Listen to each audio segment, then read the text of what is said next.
My name is Bill Bennett, and I'm the Executive Director of Keysa Solutions. I'm actually also a former classical singer, and I'll have a few examples and fun things that we can talk through with that too.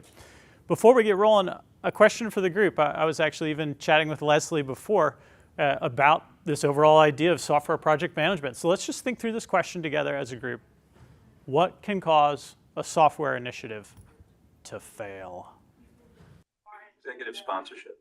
Executive sponsorship is such a key element, or lack thereof. Thank you, Mark. Scope creep. Scope creep. Been there, done that. Yeah. True confessions. Poor communication or lack of communication between teams. Okay, yeah. You've got multiple teams working on even bigger initiatives. Teams client side, do you mean, or even teams? Internal, but also client side, but for sure. Yeah. Left hand doesn't know what the right hand's doing. I've seen that. Project stakeholder. Unclear objectives, project stakeholder. Tell me, Mark. Project stakeholder. Oh, wow. Yeah, man, that's such a killer. You can't see it coming, then all of a sudden, there's a new sort of sheriff in town, and they said, well, I didn't ask for this. I didn't even want this solution. So, and I know many of us in the room have even conducted like really rich and deep debriefs and processes around this overall idea of project risk mitigation, project software management. I believe that all of that's incredibly necessary. We need all of our Gantt charts. We need all of our scope creep documentation, change orders. I believe we need all of that. And I also have personally experienced, as I think you probably all have as well, that without a champion, and that was a word we heard a ton this morning as well, without a champion, we're doomed from the start. Without that level of executive sponsorship and championing of the solution that we're trying to build. And from my perspective as a consultant, I would call that client-side championing. We're doomed from the start. I don't know if that's always true. Okay, maybe there's some exceptions to every rule.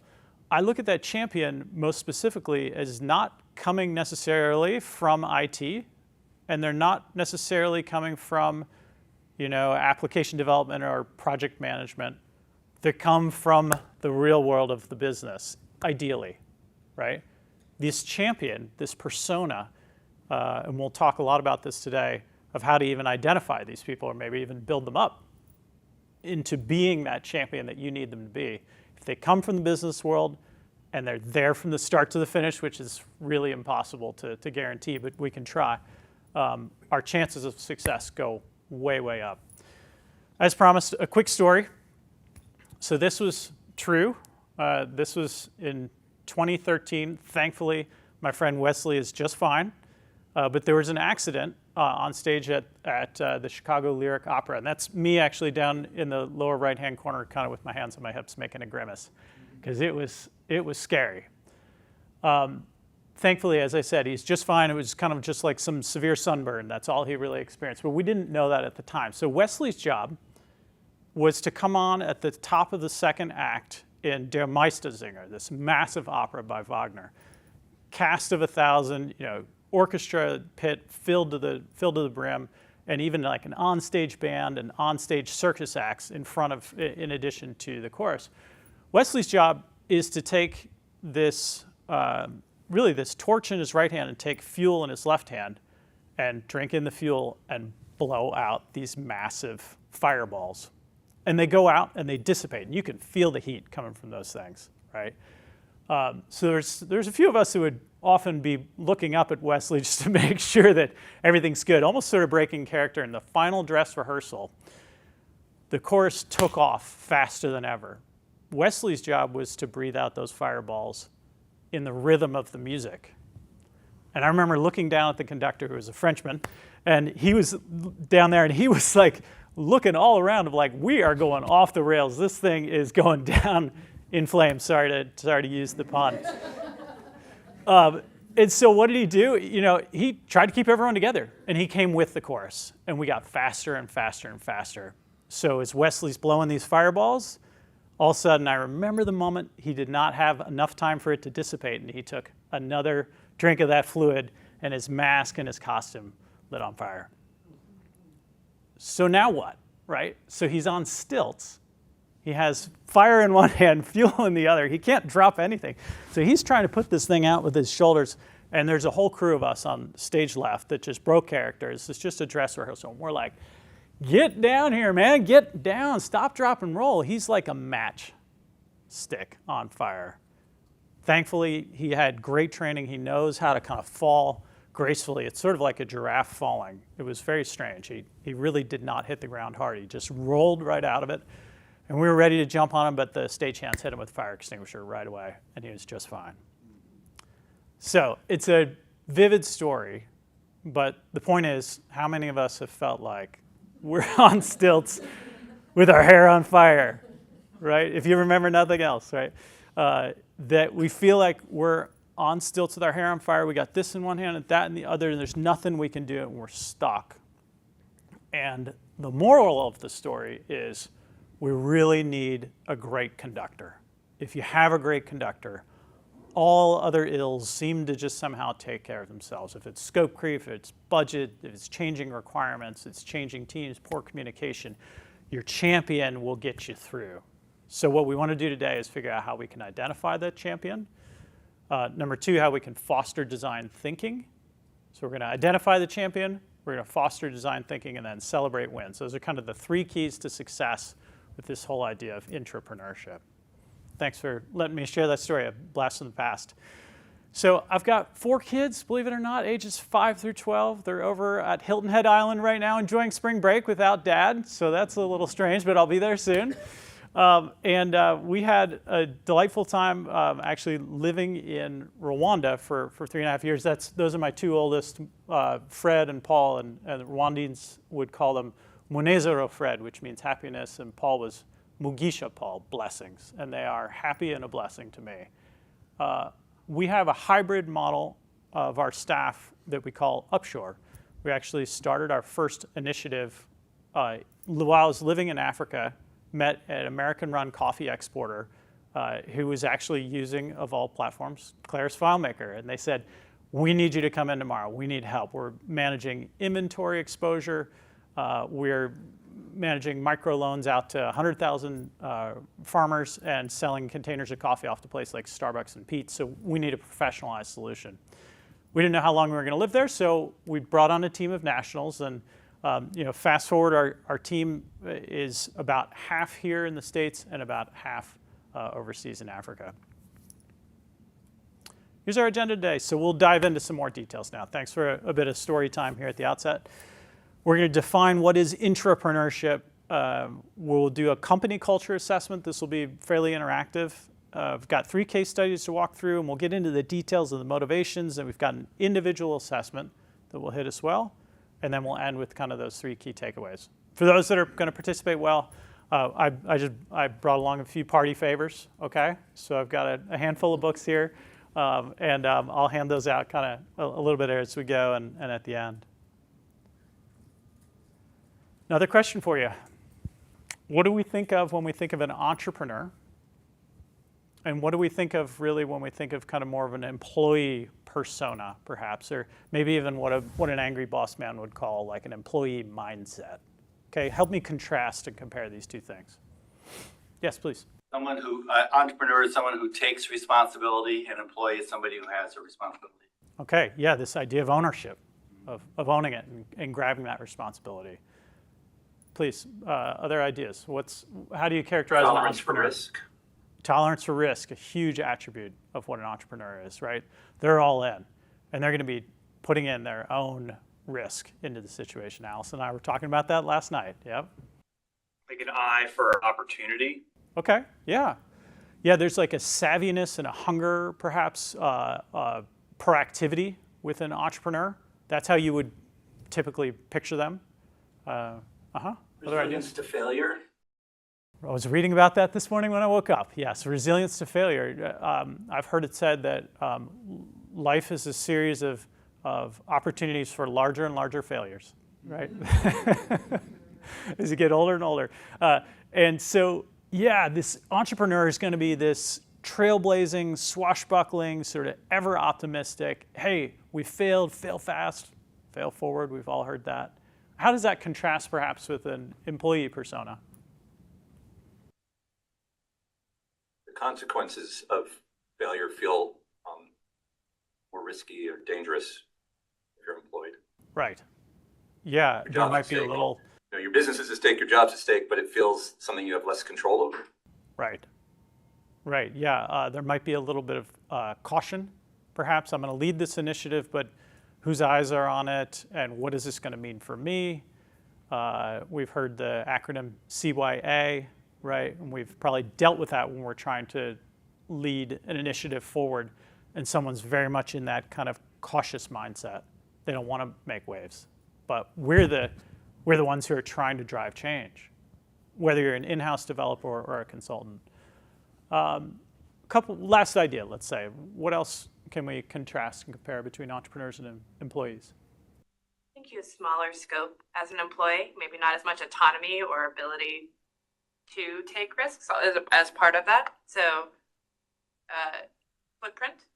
Love that, absolutely, and perhaps with that diversity of the work that's called upon, an employee's got to, or an entrepreneur, right, has to wear so many hats, and maybe they like that. They like that variety, and maybe more generalized, an employee would say, "Hey, I've got a specialization. This is the thing that I like to do. I like to build mastery and a degree of repetition, and to know that my days are consistent." Well, you guessed it. There's something in the middle, right? There's this whole middle world. And we've all known these people. These are the people that we've served for 20, 30 years if you've been coming to this conference, right? This conference is made up of these people. So this is not news, but I think hopefully this will be helpful for you today if we just kind of articulate this and get this defined a little bit. This concept of an intrapreneur resides somewhere in the middle.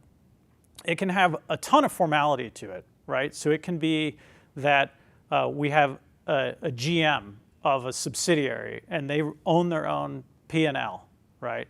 The Philly office has its certain independence and it has its own profit and loss that they're managing, and there's accountability to that. It can also be something relatively informal, where someone has a sense that, hey, this is my baby, this is my initiative, I own it, I'm going to drive it forward, I'm going to take those responsibilities on. Yes, it's going to introduce some risk into my day job, but maybe I don't want to be an entrepreneur. I'd like to still have a day job, right? One reason why we at our company love to really serve intrapreneurs as well, as opposed to entrepreneurs, though we like those too, is often intrapreneurs have a budget, right? Intrapreneurs are often within the context of a larger organization, and they're championing change, and they have an ability to get after it. Sometimes those small business entrepreneurs, they're trying to cobble it together. Not always the case. Certainly, we've seen entrepreneurs who have massive budgets, but this intrapreneur persona exists somewhere in the middle. Let's go a little bit deeper into it here. And as I mentioned, I brought this book. I've had the privilege of getting to know this author, Louis Gump, really over this past year or so. And Louis was a GM with the Weather Channel and with CNN. And he actually helped trailblaze weather apps on kind of Gen 1 phones and these sorts of things. He had this radical idea that people would like to know the weather like all the time, instantly, and see cool charts and see radar and all these sorts of things. And he had to really champion and kind of push that through along with a larger team. And he was the CEO of Cox Media Group and some other things. And now he's written this book. It was just 2024. And I've scoured a number of them, and this one really felt very, well, even as it says, it's a very practical guide. It's very hands-on, so I'll hand out a few of these. Louis and I also have partnered together on some marketing where we built out some of the assessments and surveys that we'll walk through today. In short, intrapreneurship are employees who really take on that ownership mindset. How many of us have seen where we have a client that says, if I really owned this business, if I was in charge of the whole thing, if I owned this is the right thing to do. This is the way I would do it. And those are the people that we really love to serve. They bring that character to what they're trying to do. They're also known as corporate explorers. There's a kind of a famous book that's called a Corporate Explorer Guidebook. So they have this degree of risk tolerance, and they're willing to get after it. They're willing to explore where there isn't anything. The term was actually coined by this guy named Gifford Pinchot III in the late 70s, in 1978. He came up with this idea, and he still runs a consulting firm that's simply called intrapreneur.com. So you can check him out. But he has this phrase that intrapreneurs are dreamers who do. So they're not just out there dreaming. They're not just creatives or ideation. There's a lot of that. And if you get to know them, they're like drinking from a fire hose, right? They got tons of ideas. But they're also very practical and action-oriented. It's the combo of those two things that makes them great people to follow, right? They're trailblazers. I have a friend, former teammate, who is down here in Dallas and works at a large bank as a product manager. And he tells me, man, we can see when we get an initiative that's cascaded down from leadership and it's you got to do this by then, by a certain date, whew, you throw 20, 30, 40, 50 engineers at it, it goes nowhere. But if it's our idea, if we have this element of empowerment, man, holy cow, I can get 10 of my engineers and all of a sudden we're making magic. So it's this element of empowerment and innovation combined together that really makes it happen. I would also mention that I really believe that the Claris community, as well as Claris Inc. itself, is exemplary of this concept. Claris has empowered teams who are out there doing cool work, and I believe that a lot of times those ideas, my impression that I get is that those ideas are coming from within. They're genuine expressions of people who are trying to help out. I think we've got a great platform for this idea of workplace innovation. So let's go a little bit further. Louis defines intrapreneur this way. It's three elements combined together. It's someone who leads change within a larger organization, who creates value through innovation and growth, and who develops new products, services, and businesses that shape industries. Okay, the shape industries part, now that may not be as applicable to a lot of what we're doing within the Claris marketplace, where we're serving small and medium businesses. But I believe also, even in some small way, a lot of us who are working with this platform are shaping our business through improving something as simple as improving a process, improving a workflow, making things operate better. And that if we have something that's really successful, it will make it out to their marketing team and to their sales team. They'll be telling their customers about their internal operational excellence. And in that way, okay, maybe we are shaping industries. So it's a bit of kind of a big company or a lofty definition here. We still on? Good. But these three elements, I really think, resonate to me very strongly. It's someone who's willing to lead change. They're all about value. They typically have a growth mindset, right? They're optimists, and they're saying, like, let's go. Let's grow it. Let's assume we're going to be successful. They have that kind of winner mindset. And they're willing to trailblaze and develop new things. So that's the definition from Louis. Good. From there, that'll be our jumping off point where we'll do our first company assessment here. So this assessment you could do on behalf of your own company. It's a part of the downloads, and I can also airdrop it to you. There's also a QR link there that if you want to hit that, that works too. If you have it locally, use that too, because 20, 30 people at the exact same time, we're going to make sure that holds up. The idea of the company culture assessment is that you can take this on behalf of one of your clients if you're a solution developer. And I'll pull it up on the screen here too so we can walk through it. And it's simply 10 questions. You don't have to put your real name or anything like that if you're in online. There's the offline version too. But it's really just 10 questions to think about the formality. And I'll say I went through this on behalf of my team. I lead a small team at Keys to Solutions, and there's some things in there that I said, wow, yeah, we could probably step it up on that. How many of us have internal ideas and initiatives that we're working on where we didn't really at the outset define a clear budget, define clear roles? Okay, let's go. So take a few minutes with this.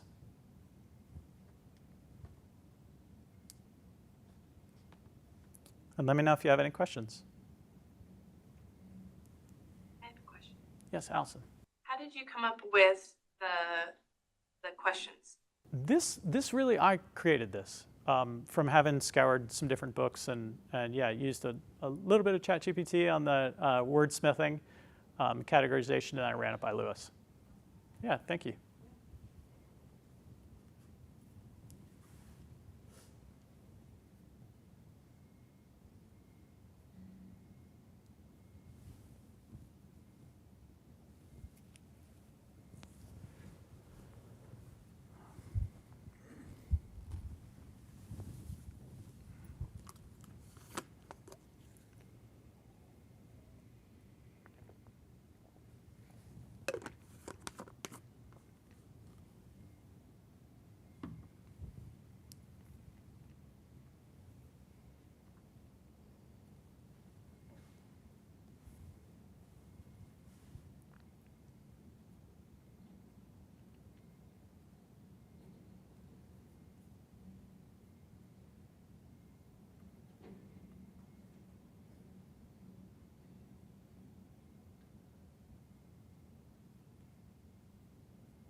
Okay, just another minute or two.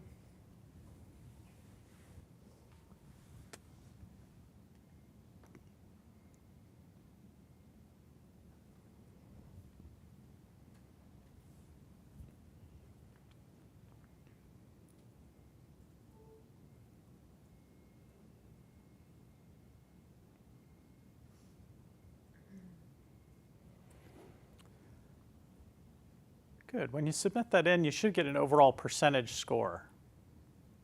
It's kind of the percentage of the optimal.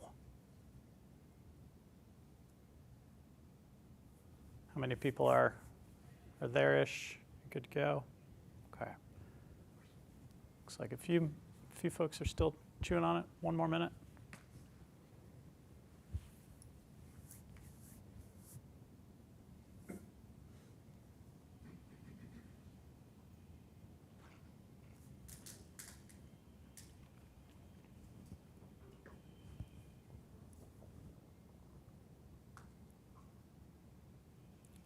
How many of us got above 70% for the company that we were thinking about? Above 80%? Okay, 90%? Okay, so most of us are kind of in that 70s and 80%, sounds like. Great. So any questions about anyone's score, anything particularly low for a given company? Any of these items, were you a kind of a strongly disagree or a disagree or somewhat? Yeah, Mark. So I was at 66%. Low on timeline. Timeline. Yeah. I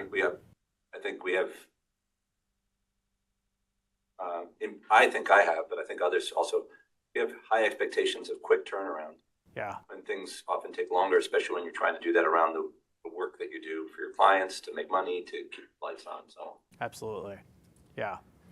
Yeah, and to clarify too, the attribute is that leadership knows that good things take time, right? They take budget, they take time. I'm given realistic timelines to make meaningful progress on strategic initiatives. By contrast, I think, was it Bob Bowers gave me the book called The 9 Lies About Work, and I just loved it. It's so cool, and it has a lot of this talk about old school leadership that might cascade meaning and cascade budgets and cascade timeline. We're going to get this done for 6 months, come heck or high water, right? And what do people do? They say, okay, yeah, up to, let's get it done. But everyone actually knows on that team 6 months ain't realistic. So, really sort of rich or sophisticated or entrepreneurial leadership is going to say, no, we're all in this together. I'm your champion, but let's be honest with each other. What are we really actually saying in terms of budgets and timelines? Anyone else have anything that they scored particularly low on behalf of a client company or your own company? I don't know if it's necessarily score related, but one of the things I noticed in answering questions was, while there may be a desire to do a certain thing, our Are we actually actively empowering or enabling that or encouraging that thing? Yeah, And we go, oh, why aren't our people doing such and such? right. But what are we proactively doing to encourage them to do that thing? Right. Yeah. What's the soil like out of which this is going to grow? Are we cultivating it and tilling it? Can you think of a good example of one of those? Not to put you on the spot.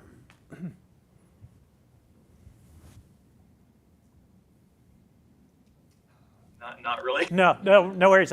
Your point was great, and I love it. I mean, it really is this idea of creating culture, of setting the tone that people like us do things like this. This is how we roll, right? Fantastic. Thanks for doing that. Any other questions or feedback on that? Did the questions make sense? Question about whether if you're going to get to this, then say you get to thanks, it. Mark. So let's say you assessed a client company, Yeah, right? And you discover, because I get, one of this is about how do you do this in your own company, right? yeah, The other is how do you support and develop champions inside your client companies? Which I know is a big part of Clarus's goal for years is to figure out how do we identify and also develop champions and then support them. that's it. So you get into how you do that for a company that's not your company, how you help support and create that culture from outside. I do. That I think would be my my main concept here is those three things that we'll kind of hit more in depth toward the end. But yeah, I think I would draw this analogy when I personally think about it, Mark, which is that we're often like a tugboat who's trying to push a ship in a direction. We can hope to move it by degrees, but particularly when we're working with larger organizations, right? Our sphere of influence may have certain limits. So we might get 2-3 tugboats in there, but what we're really trying to do is move it in that direction. Some companies that we work with, we're never going to be able to change in those ways, but we're not just trying to build a solution that's going to solve a specific problem. We're trying to be a good influence as we do it. If we get that opportunity for second and third and fourth initiative, we've got more chances to change that culture. So finding that champion, fostering design thinking, and celebrating wins are three of the tactics that are kind of top of my mind for how to do that. Good. Let's go a little further. 3 case studies. So I got some old photos up here, some old family photos. Those are my 3 uncles in the black and white, and that's my dad there, a career firefighter, a volunteer firefighter, I should say. I love this analogy here of this case study.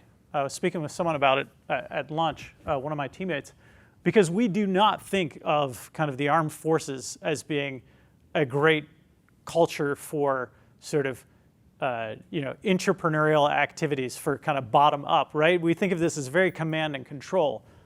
Do what you're told, right? And maybe innovation should be in the military to draw this idea out a bit further is more of the function of our innovation department, right? But this is actually a true story, is that we had armored Humvees, the U.S. military did, and it was not until some frontline soldiers said, hey, I'm actually going out on patrol, and I'm crawling under this thing, and I'm going to start to install some armored plates on the bottom of my truck. And it turns out it actually made a huge difference in terms of how sustainable those patrols were. And this soldier ends up influencing their superiors and then influencing the entire military that, hey, this small innovation that I'm going to make from the front lines should be standard issue on all Humvees going forward. So that's actually a true story. Another case study here is from a client of ours, is a mid-sized pre-media company, and they've got an amazing team, right? They've got a VP of technology that's highly involved. They've got project manager and app dev team that's internal. But what they've really done that's very special and I think very unique is they've really elevated and promoted this guy, Dale, who is a director of account services, to lead a major overhaul, to lead a major rewrite and a rethink for how they operate, for the system that they're going to build out. So Dale was given this authority in part because he has the history and he has the relationships to get it done. Technology is very much participating and needs to be participating, but Dale has a certain ownership stake and has a certain authority. Okay, it's not just Dale too, right? It's the ecosystem, it's the soil, it's the culture, that there's process around it as well. There's a bi-weekly steering committee meeting that runs on rails. They've got estimates from third party as well as internal teammates, timelines, budgets, those sorts of things that they do. And it's remarkable. People show up to these meetings every 2 weeks, and they put in a ton of effort to think about how are we doing things like this. Dale also happens to receive any ideas from the business, and those kind of go into this innovation backlog, and he funnels those and helps us prioritize going forward. So I think it's a pretty unique case, and obviously he didn't come from technology. He didn't study coding in college, and yet he's in charge. So it's a key element. Now, again, to your point, Mark, how do we do more of this? It's the topic that we're going to continue to unpack. Claris has an experimental new initiative, which we'll get to hear more about here, I believe, very shortly. So this is kind of, sort of a little bit of an experiment that's coming soon. I'm grateful that we were able to participate in one experiment with a university down in the Southeast. And this university works with higher education students who have intellectual disabilities. So it's a bit of classroom, it's a bit of work at their homes and their places of employment, going out shopping, and they're working through this process, and you have a team of these incredible young, hardworking staff members with giant hearts, but their systems are a bit of a challenge. So the idea here that Jacob Brown and Matt Codling came up with, they're both in the product management space. The idea is very simple, is just like we saw in the keynote today, how do we create magic? And could we create magic by mixing together 4 ingredients? If we have Claris there, if we have apple, we heard a lot about that from Anne as well this morning. We have an actual stakeholder, a client, and then we have a partner. If we can mix those 4 ingredients together, ideally on-site, in person for maybe 2-3 days, can we create magic? And part of the mechanism for how they do that is this concept that's a bit newer to me called design thinking. It's a very Apple concept, right? It's super cool and it's deep and it's holistic, and it's been incredible to get to watch Jacob, who's this genius, really try to craft these sessions. It's sort of like discovery, it's sort of like intake, but it's very holistic, it's very free form, and goes deep into this idea of personas. Who are you? What are your challenges? What do you want? What are your pain points? So it's sort of almost like a marketing exercise that you would think of doing persona mapping. I hadn't gone that deep. If you've done discovery or foundation phases, sometimes, I don't know if you're like me, but you kind of say like, okay, I've got the accounting team, there's a bullet point. I've got the customer service, okay, there's a bullet point. I got shipping, and those are the roles. Maybe once in a while you get to the point where you actually write a paragraph about who they are, what they need. But Jacob was using AI and creating avatars and building the whole thing out to the point where one of these incredible, hardworking young folks said, "That sounds just like me." She said that, and I was like, Jacob, man, you just created magic for her.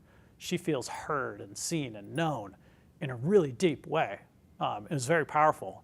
Out of that, then he walked us through this journey mapping exercise as well. And journey mapping is sort of like, in layman's terms here, is sort of like business process mapping. Maybe some of y'all could do this, or already do this, and could fill in the gaps here a bit more. But journey mapping is like business process mapping, but it's not, I don't know, it's not boring. It combines this element of heart and pain and challenges, and it walks through the human-computer interaction. So it's not just, hey, I click here, and then I click there, and then I click here. It's more taking the framework of, what does a day in the life look like for you? And for this group, it was really cool because, we discovered, hey, it's really not going to be that easy or possible for you to be out shopping at Kroger with a special needs student who you're trying to teach very manual micro skills about how to evaluate and fill up their cart, like with an iPad in your hand. It just ain't work. It ain't gonna happen. You need hands-on and full focus. So okay, well, let's think then about voice to text. Let's think about maybe where voice to text could go into AI and could interact with our system afterwards, because we want to capture that experience, but we don't want to disrupt that experience. So that's a type of the thing that journey mapping brings out. And lastly, of course, rapid prototyping, right? Remember what Gifford Pinchot III said, we're not just talking and thinking and dreaming, we're dreamers who do. So intrapreneurial thinking is also very action-oriented. It says, let's produce something, let's make something, we got to do something tangible here. We have to have an outcome. And grateful that this organization is actually using this system today to fill out these assessments, and we were able to pull that off in a low-code lab fairly quickly. Excellent. So what makes Dale and Jacob and Matt tick? What are their motivations, right? What makes them come alive? And I think this is hopefully going to start to get really helpful for you as you're thinking about how to find these champions and find these intrapreneurs. The first thing is that they just want to contribute. Getting to know Louis Gump is incredible. He has this very earnest way about him, and he says, look, I wrote the book because I want to contribute to the conversation. Sure, there's a degree of ambition there. There's a lot of drive, there's a lot of tenacity, but unlike an entrepreneur, there's this and it's like the Claris community. As I told my wife when I came here, I'm like, I'm excited to come because it's just people are just really nice. It's just a really good community of people who want to help, and they want to make a positive impact, and that's what Jacob and Matt, that's what makes them tick. They're curious, they're continual learners, right? Super smart people, often these champions are. They're reading, they've got a spirit of exploration, they want that variety, they want that mix of what they're doing. They don't want to be bored, right? Sort of doing that same day job all day, every day would be for them perhaps a little boring. So they want that fix, that fun and that mix of and that variety.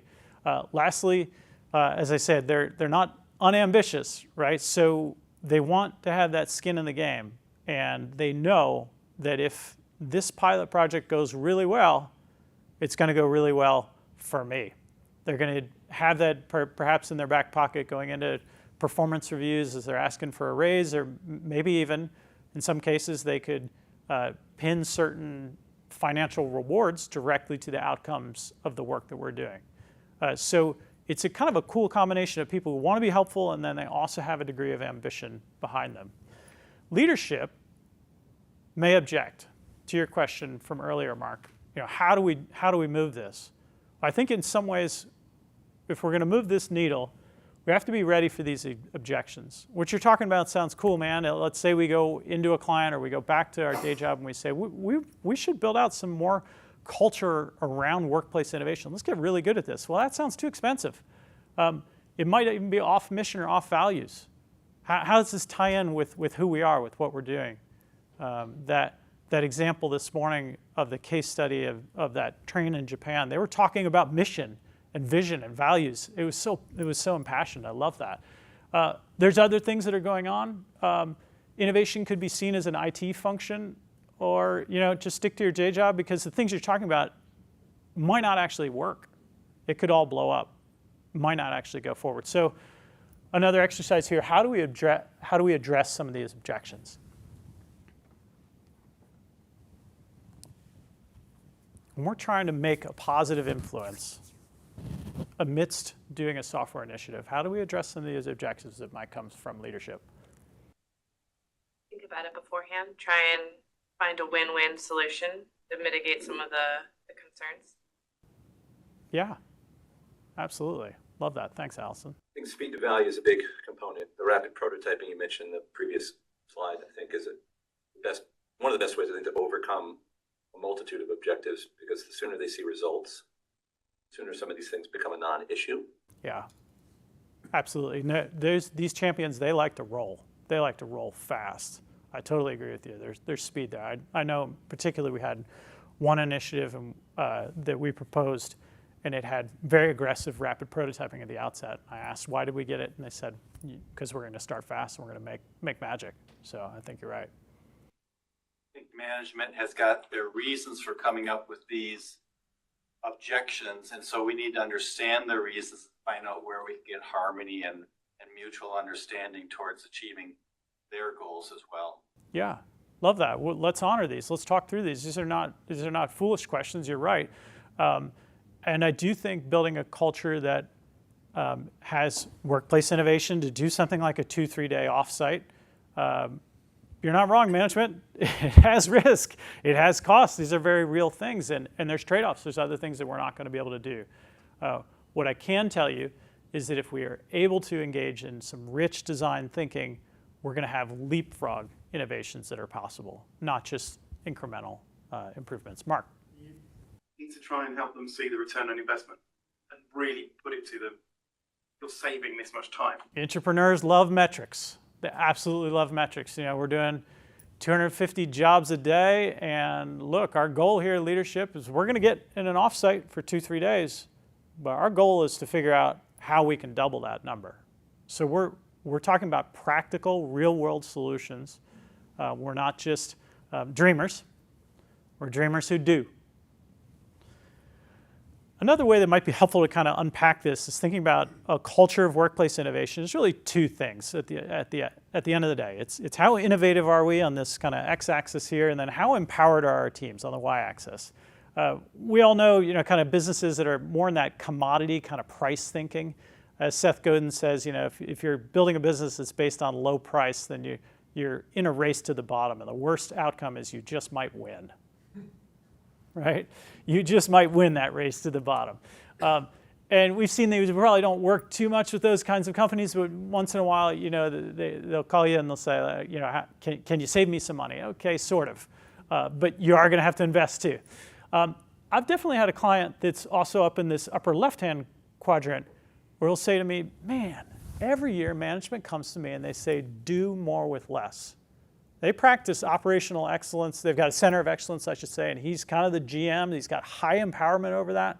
He's got his outcomes are tied to the outcomes of that center of excellence, but also doesn't always feel like he's got the right tools to do the job.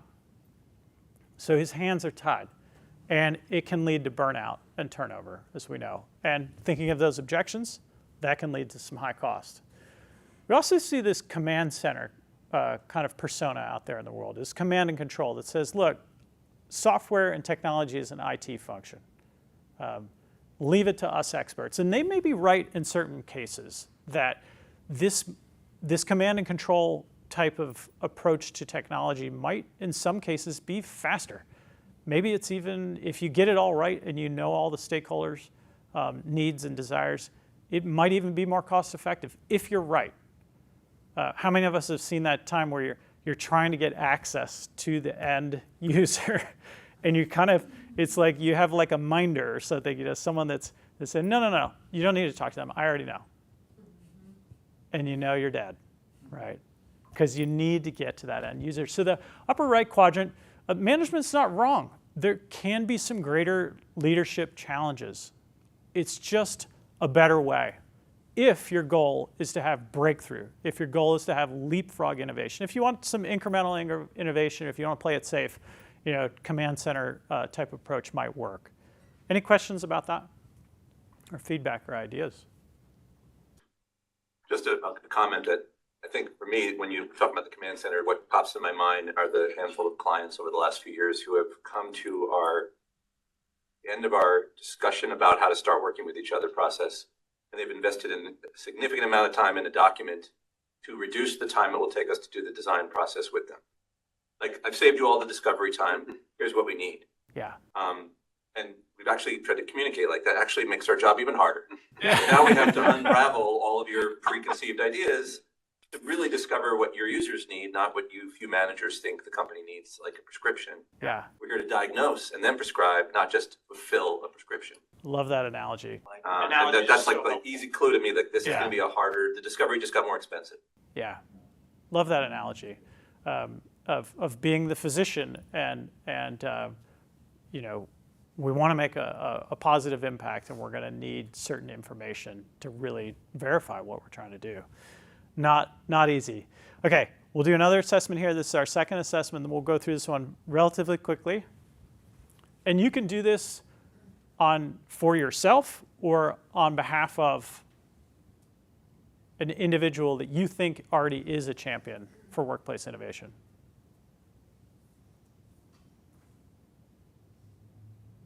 Does that make sense? And again, you don't have to put in a name, you can put a fake name, but this will be like your decoder ring for finding that champion, something that Claris has been working on for a long time in marketing.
Okay, just one more minute on that.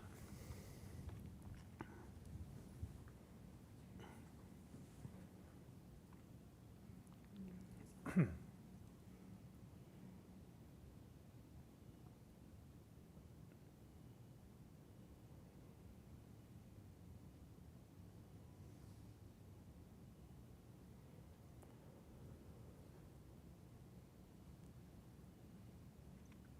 see most people are wrapping up.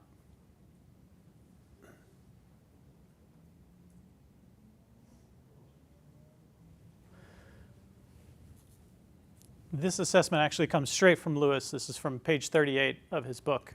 And there's lots more depth in there for each one of these questions. But this comes from him surveying and getting to know people who are actually really practicing this discipline of intrapreneurship. Top 5 categories emerged out of this. Intrapreneurs are curious, they're action-oriented, they're politically savvy, they're able to build bridges within an organization, they've got relationships and they know how to use them. And there's a certain risk tolerance, as we've talked about, and an enduring optimism that they bring. Anyone have any category that was kind of particularly low? Like we talked about last time.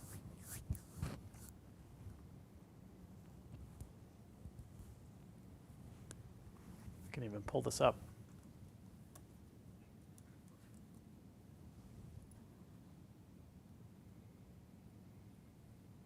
Are there any questions about any of the items there?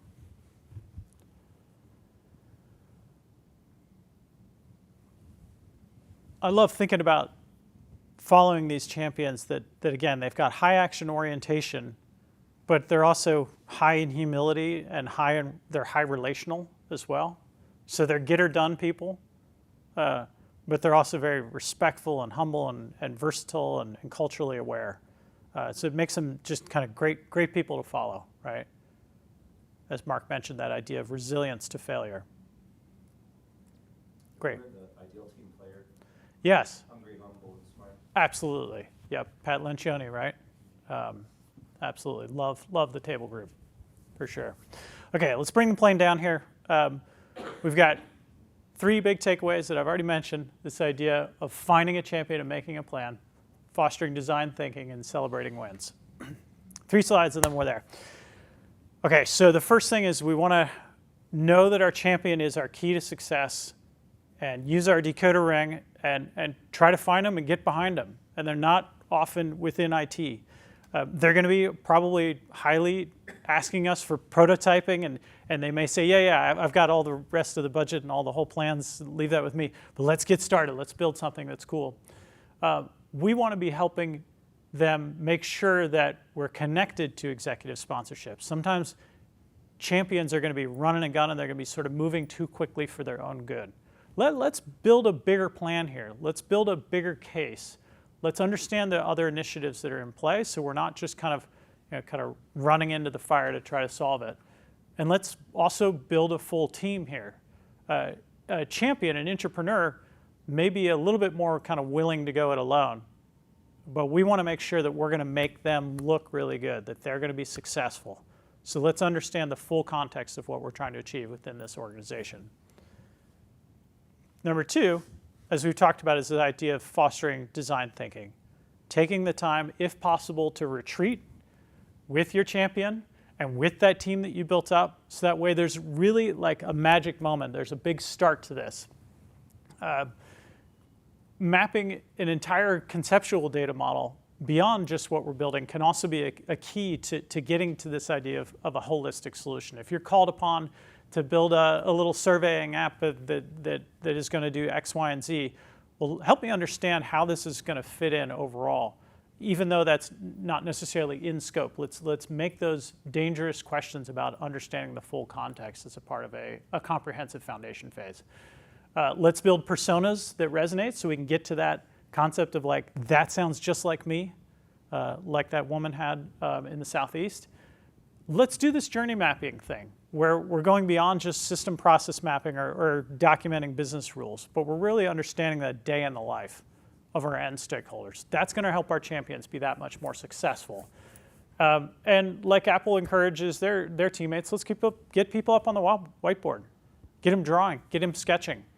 Something about that blank canvas activity of people actually creating their own mock-ups and participating in drawing can make a big difference in the success of our outcomes. Lastly, as we've talked about, let's actually do stuff. Let's make prototypes too. So that's really step two on design thinking. Number one is we're going to find that champion and kind of build a team and build a plan around them.